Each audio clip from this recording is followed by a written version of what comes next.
القرآن الكريم فأعوذ بالله من الشيطان الرجيم بسم الله الرحمن الرحيم ولا تقف ما ليس لك به علم إن السمع والبصر والفؤاد كل أولئك كان عنه مسؤولا صدق الله العظيم.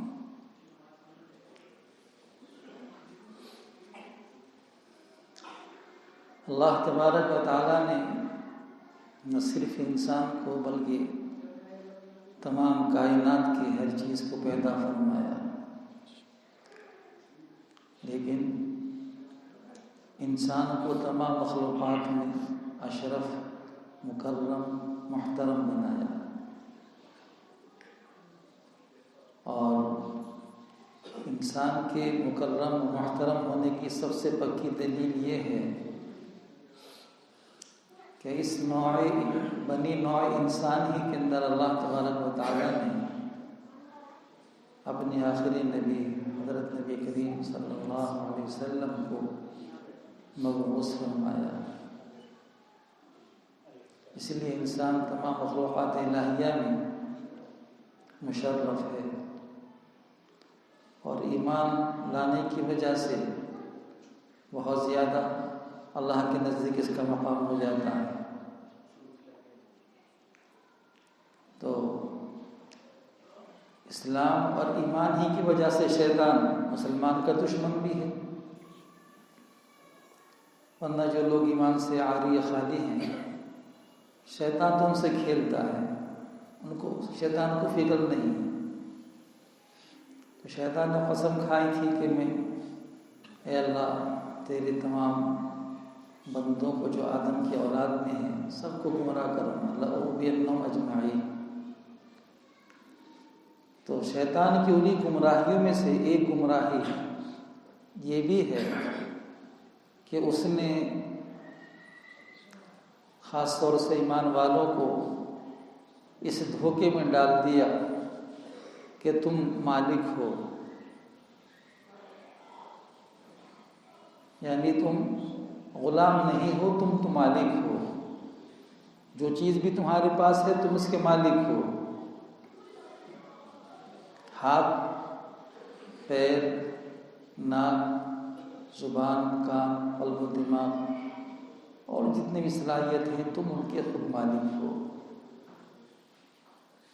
کاروبار کے مالک ہو، دکان کے مالک ہو، بیوی بچوں کے مالک ہو، غرض کہ تمہاری مالکانہ شان ہے.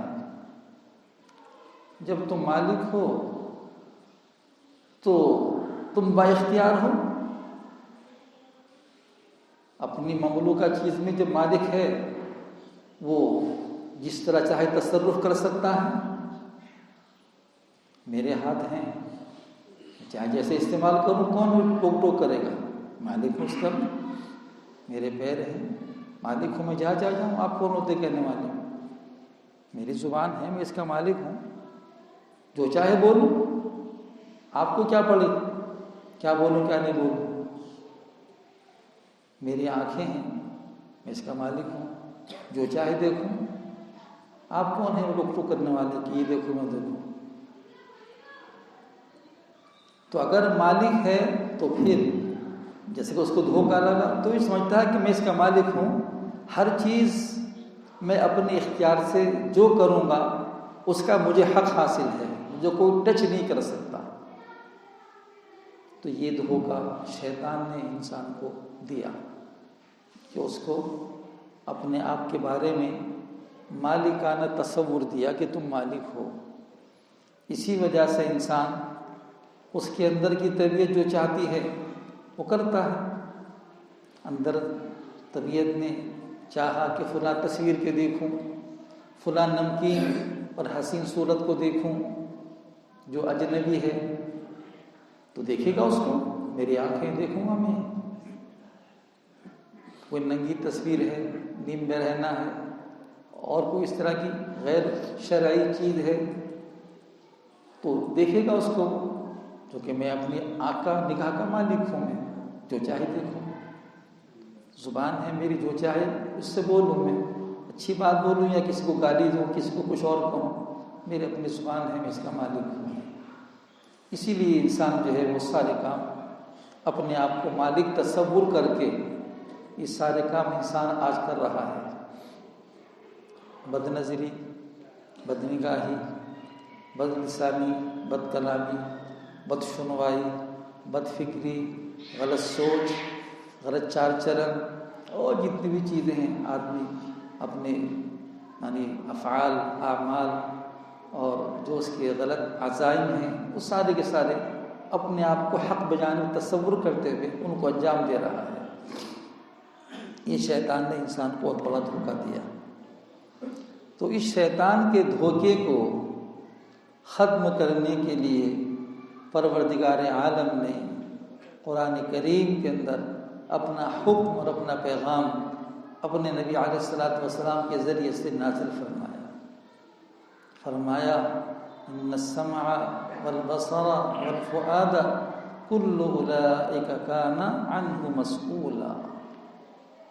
یہ تمہارے زبان، تمہارا کان، تمہارا قلب و دماغ اور تمہاری نگاہ، ان سب سے باز پرسو ہوگی. سب سے سوال کیا جائے گا. سوال کون کرے گا؟ باز پرسو کون کرے گا؟ اللہ تبارک و تعالی. تو اگر یہ انسان اپنا خود مالک ہوتا زبان کا، کان کا، قلب و دماغ کا، نگاہ کا، تو پھر کسی دوسرے کے سوال اور پوچھ گچھ کرنے کے کیا معنی؟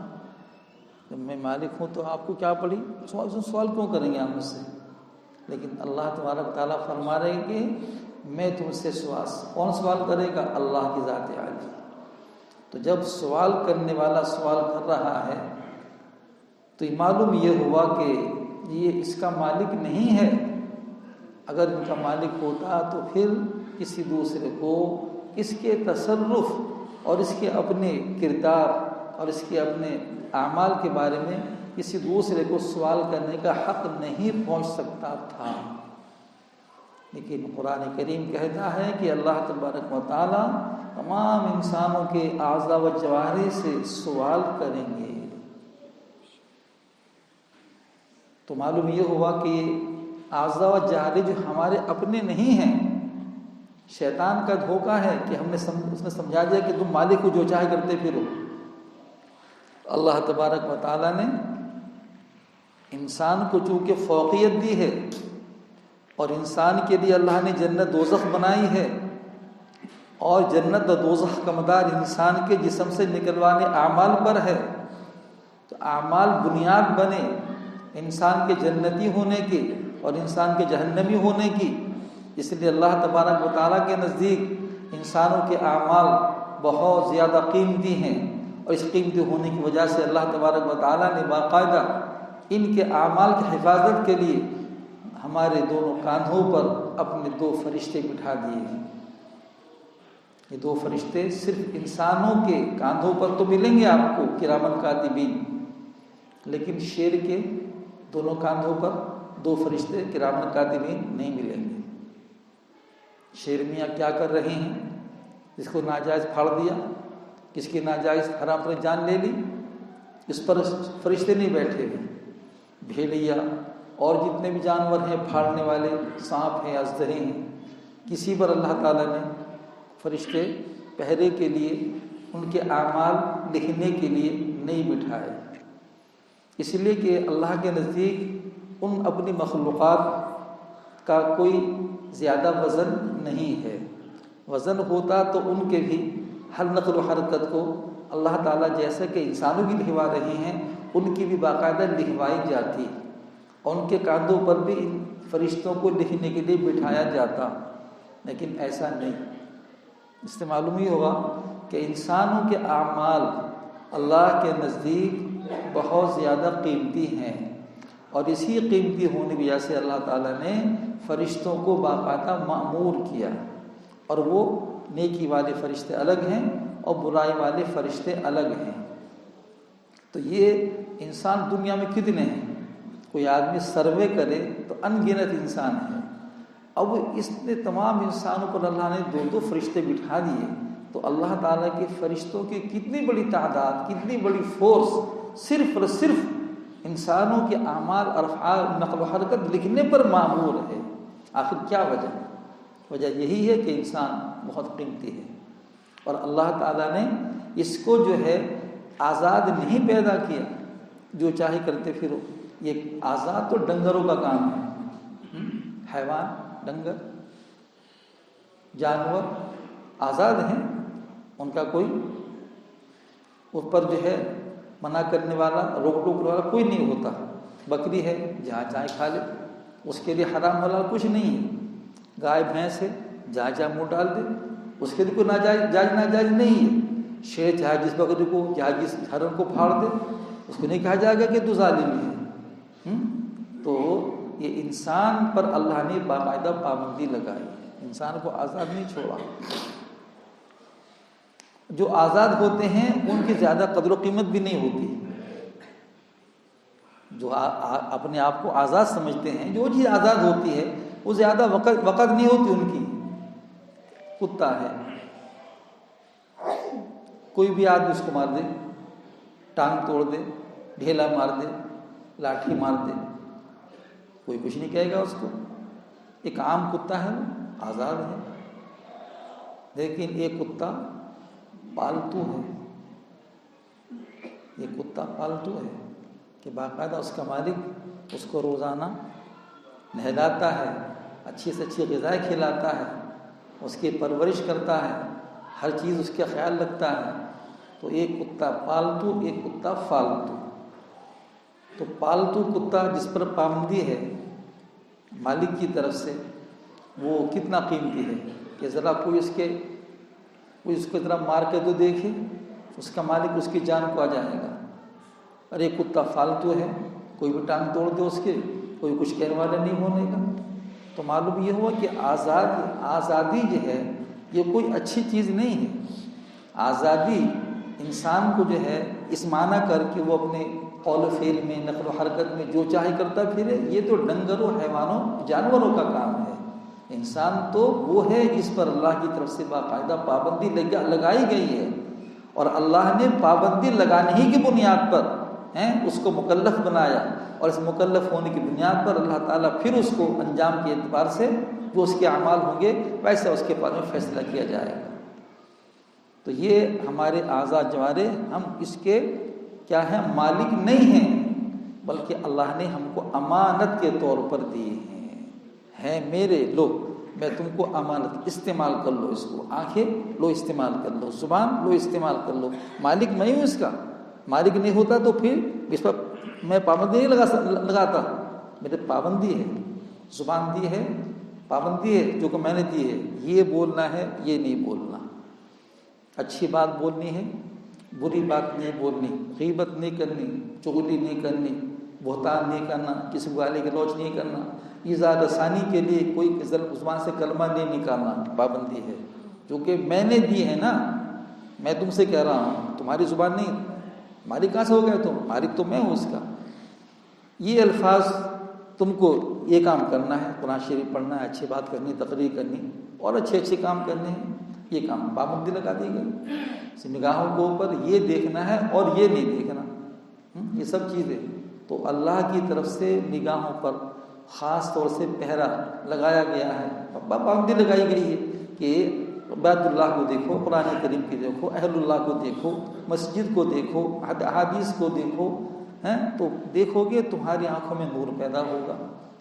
تو اللہ نے آنکھیں بینائی اس کام کے لیے دی ہیں کہ اس بینائی کے راستے سے تمہارے ایمان کے اندر جلا اور نورانیت اور روشنی پیدا ہونی چاہیے۔ یعنی وہ اعمال، وہ چیزیں، یہ حواس خمسہ ہے نا، یہ قوت شامہ، قوت واصلہ، قوت لامسہ، قوت سامیہ، یہ 5 قوتیں ہیں، سننے کی طاقت، دیکھنے کی طاقت، سونگنے کی طاقت، اور چکھنے کی طاقت، اور قوت لامسہ پکڑنے کی، 5 حواس خمسہ ہیں۔ تو اللہ تعالیٰ نے یہ سب اس لیے پیدا کیے ہیں تاکہ ان سے جو نکلنے والے اعمال ہیں، تم سے وہ اعمال ہونے چاہیے تمہاری زندگی کے اندر کہ جن کے اعمال کی وجہ سے تمہارے دل کے اندر جو ایمان ہے اس کے اندر جلا پیدا ہو، اس میں طاقت پیدا ہو۔ تو یہ اعمال انسان کے قلب کی طاقت کو، نورانی طاقت کو بڑھانے کے لیے ہے، اور اس کے اندر روشنی پیدا کرنے کے لیے ہے۔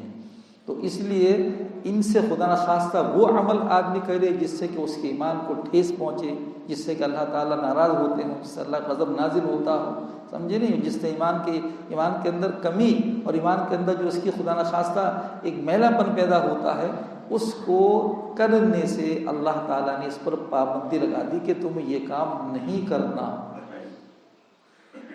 چونکہ میں نے تم کو بطور امانت کے دی ہیں، یہ امانت ہے میری۔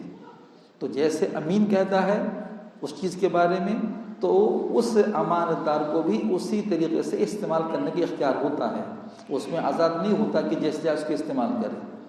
تو اس لیے قرآن نے کہا ہے کہ تمہارے کان، تمہاری بینائی، ہر چیز پر، قلب و دماغ پر اللہ کی طرف سے پہرا لگا ہوا ہے، اور اللہ تبارک تعالیٰ تم سے پورا سوال کریں گے۔ یہ انہی حواس خمسہ سے اگر آدمی وہ کام کرے جس سے اللہ کا غضب نازل ہو، تو یہ ایمان کو نقصان پہنچانے والے ہیں، ان کا نام ہے گناہ۔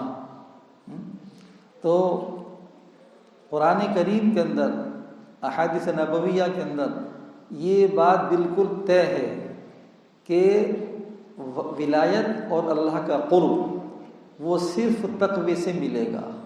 تقوی کہتے ہیں بالکلیہ گناہوں کو چھوڑ دینا، صغیرہ کبیرہ قید نہیں، ہر گناہ، ہر وہ کام جس سے اللہ کی نگاہ کرم تھوڑی سی ترچھی بھی ہو جاتی ہوں، اس کام سے انسان کو اپنے آپ کو ہمیشہ کے لیے بچانا۔ تقوی کی بنیاد پر اللہ کی ولایت، اللہ کے قرب کا وعدہ ہے۔ اور اگر آدمی گناہ کرتا ہے اور نیکیاں کرتا ہے تو کبھی وہ آدمی ولی نہیں بن سکتا۔ قرآن کریم کے اندر ہے ان اولیاؤہ الا المتقون، میرے اولیاء کون ہیں؟ صرف متقی۔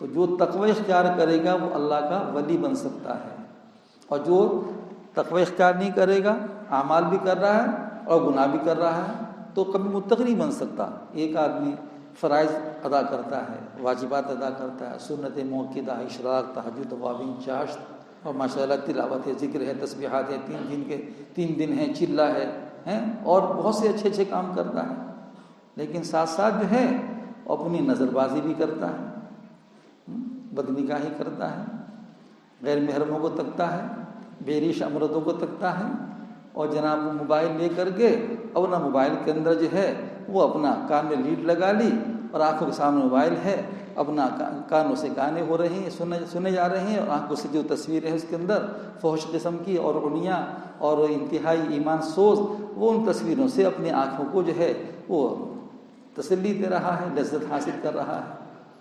تو یہ آدمی چاہے کتنا بھی عمر حج کر لے، ان گناہوں کے ساتھ میں جو بد نگاہی ہو رہی ہے، ننگی اور عوریاں اور اس طرح کی تصویر اپنی آنکھوں سے دیکھ رہا ہے، اور اپنی کانوں سے غیر محرم عورتوں کی آواز کو گانے سن کر لذت حاصل کر رہا ہے، تو یہ زندگی بھر کرتا رہے گا، لیکن اللہ کا وعدہ ہے کہ یہ ولی نہیں بن سکتا۔ اب ذرا ہم لوگ، سب سے پہلے اپنا آپ سے کہتا ہوں میں، ہم لوگ ذرا خود اپنے گریبان میں منہ ڈال کر دیکھیں کہ ہم کتنے تہجد، کتنے سکھ پڑھ رہے ہیں، اس کے باوجود ہم موبائل کے ذریعے سے یا بازاروں میں غیر محرم جو آج کل بالکل عوریاں ماحول بن چکا ہے، ان سے ہم اپنی کتنی نگاہوں کو سیکھتے ہیں، اور ہم کتنے قلب کو اس سے لذت حاصل کرتے ہیں، اور پھر کہتے ہیں کہ نماز کے اندر حلاوت نہیں۔ بالکل دوستوں، کتنی بھی نمازیں پڑھ لیں، لیکن گناہوں کے ساتھ میں اللہ نے جو نماز کی حلاوت چاشنی کا وعدہ کیا ہے، اللہ نے جو تاثیر رکھی ہے چاشنی نماز کے اندر، وہ گناہوں کے ساتھ میں کبھی حاصل نہیں ہو سکتی۔ یہی وجہ ہے کہ 50 سال 55 سال ہو گئے اور 70 سال ہو گئے نماز پڑھتے ہوئے، لیکن آج تک نماز کی چاشنی ہوتی کیا ہے مجھے حاصل نہیں۔ وجہ کیا ہے کہ گناہوں کے نماز کے ساتھ ساتھ گناہ کبیرہ ہم کر رہے ہیں، اترنے کی گناہ نے سارا پانی پھیر دیا۔ وہ نورانیت، وہ چاشنی، وہ حلاوت، وہ ذائقہ جو اللہ کا رکھا ہے، وہ کہاں سے آئے گا؟ کہاں سے آئے گا؟ اسی لیے وہ دوستوں ہماری نمازوں کے اندر جان نہیں، نمازوں میں ہم کو مزہ ہی نہیں آتا۔ آدمی آتے ہیں اور بھاگے آتے ہیں، نماز پڑھی پھر بھاگ لیتے ہیں۔ اگر نماز کا ذائقہ حاصل ہو جاتا تو اذان سے پہلے آتے، اور نماز کے بعد بھی بہت دیر تک فارغ ہو کے پھر جاتے ہیں، چونکہ مسجد چھوڑتی نہیں ایسے لوگوں کو جن کو تھوڑا سا ذائقہ لگ چکا ہے نماز کا، وہ مسجد چھوڑتی نہیں، اللہ کے چھوڑتا نہیں۔ اکثریت ایسے لوگوں کی ہے کہ جو آئیں گے وقت پر اور فوراً سمنا فرض پڑے بھاگ لیں گے۔ یہ کیا ہے؟ ہم نے کبھی غور کیا کہ ہم لوگ نماز پڑھ رہے ہیں لیکن ہماری نماز میں چاشنی نہیں، ہم کو مزہ ہی نہیں آیا۔ مزہ آ جاتا تو نماز اپنا بنا لیتی۔ وجہ کیا ہے کہ ہم گناہ مبتلا ہیں۔ یہ سارے گناہ کبیرہ ہیں، یہ اللہ کے غضب کو دعوت دینے والے ہیں۔ یہ جو موبائل ہیں اس میں کوئی بھی ہو وہ جب دیکھیں گے تو سامنے اس طرح کی تصویر ہر حال کے اندر آنی ہے ہی۔ نگاہ ہماری گنہگار میلی ہو گئی، ہماری نگاہ میلی ہو گئی۔ اس میلے پن کے اندر نورانیت کہاں رکھی ہوئی ہے؟ ریڑھ رکھا ہے کانوں کے اندر، تو آنکھوں کے ذریعے سے کانوں کے ذریعے سے جو ایمان ہے، یقین ہے، وہ دوستو اس میں جو زہر جا رہا ہے اللہ کی نافرمانی کا، اب زہر جا رہا ہے تو کیا حال ہوگا؟ میں زہر کھا لوں میرا کیا حال بنے گا؟ اور جب بھی وقت جو ہے کانوں کے راستے سے فلاں کے راستے سے مستقل زہر جو ایمان کو ختم کرنے والا ہے وہ ہمارے دل میں جا رہا ہے، ہمارے ایمان کا کیا بنے گا؟ ہمارا ایمان پھر کہاں رہ گیا؟ اس میں طاقت پھر کہاں سے آئے گی؟ یہی وجہ ہے بزرگوں دوستوں کہ ہم لوگ نماز پڑھ رہے ہیں، اس کے باوجود ہمارے اندر کوئی دینی ایسی تبدیلی کہ جس کو دیکھ کر دوسرے لوگ کہیں کہ ہم واقعی مسلمان ایسا ہو جائے، ایسی نہیں ہے۔ نماز پڑھ رہے ہیں، سود کھا رہے ہیں، نماز پڑھ رہے ہیں رشوتیں لے رہے ہیں، نماز پڑھ رہے ہیں جس کا لے رہا زینو تیار نہیں، نماز پڑھ رہی ہے گالی دے رہے ہیں، نماز پڑھ رہے ہیں ظلم ستم کر رہے ہیں۔ یہ کیا ہے؟ نماز اگر ہوتی تو یہ کام کرتا؟ ان الصلاۃ تنہی عن الفحشاء والمنکر۔ نماز کی تاثیر اللہ نے یہ بتائی ہے کہ ہر قسم کی بے حیا اور تمام ناشائستہ کاموں سے نماز کی تاثیر ہے کہ وہ اس کو روکے گی۔ اللہ کا وعدہ میرا آپ کا وعدہ نہیں ہے، لیکن ہم گناہ سے نہیں رک رہے ہیں تو اس کا مطلب کیا ہے؟ ہماری نماز وہ نہیں ہے جس کو اللہ تعالیٰ چاہتے ہیں۔